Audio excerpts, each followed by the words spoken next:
Hello friends, welcome back to our another blog. আর প্রত্যেকটা রোববারের মতন এই রোববারটা শুরু হয়েছিল ঘরের বিছনা গোছানো দিয়ে। দিদি প্রত্যেক রোববারে এই কাজটা করে থাকে, কিন্তু দিনটা কিন্তু খুব স্পেশাল ছিল। জামাই ষষ্ঠী বলে কথা। আরে জামাই নেই তাতে কি, তবুও তো জামাই ষষ্ঠী, তো খাওয়া দাওয়া তো জমিয়ে করতে হবে নাকি। হবু জামাইদেরও তো দেখাতে হবে যে তোমাদের ছাড়াও আমরা অনেক ভালো ভালো খাবার খেতে পারি।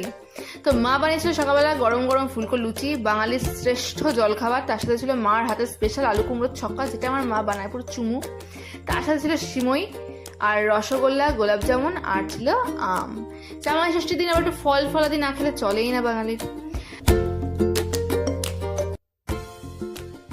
আর তারপরে দিদি খাওয়া দাওয়া শেষ করে চলে গেল আবার ঘর গোছাতে।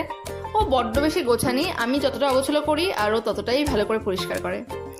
যাই হোক, তো ও সারা ঘর দৌড় মুছে একদম পুরো ঝাঁ চকচকে করে দেয়। আর তারপরে স্নান করে চলে আসে সেই সময় যখন মা ষাট করে আমাদের 60 বাজায়। এটা আমাদের বাড়ির একটা নিয়ম আছে, প্রত্যেক বছরই হয়।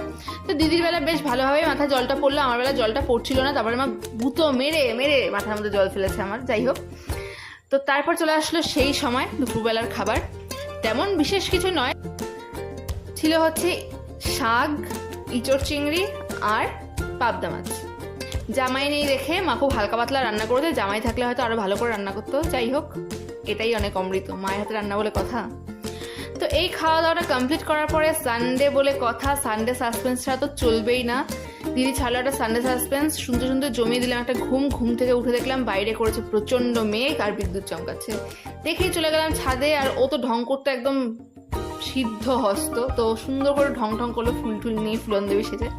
তারপরে দিদিকে বললাম, দিদি অনেকক্ষণ ধরে দাঁড়িয়ে আছি, বৃষ্টি নামবে বলে আর মনে হচ্ছে না, শুধু মেঘ গর্জনই করবে, বর্ষণ আর করবে বলে মনে হয় না।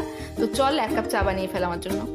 আমি খুব একটা চা খাই না, কিন্তু দিদি এই এলাচ দিয়ে চাটা যা দারুণ বানায় না, তো তাই জন্যই বৃষ্টির দিনে এই চাটা খেতেই হবে, মাস্ট ছিল। আর তার উপর আবার স্পেশাল ডে, তো স্পেশাল 1 কাপ চা তো হতেই পারে। তাই খেলাম এই চাটা খেতে খেতেই ভিডিওটাকে এন্ড করছি। ভিডিওটা যদি ভালো লাগে, যারা এখন পেজটাকে ফলো করেনি অবশ্যই ফলো করে দিও, যারা চ্যানেলটাকে সাবস্ক্রাইব করেনি অবশ্যই সাবস্ক্রাইব করে দিও। দেখাবেন নেক্সট কোনো ভিডিওতে, ততক্ষণ যারা টাটা।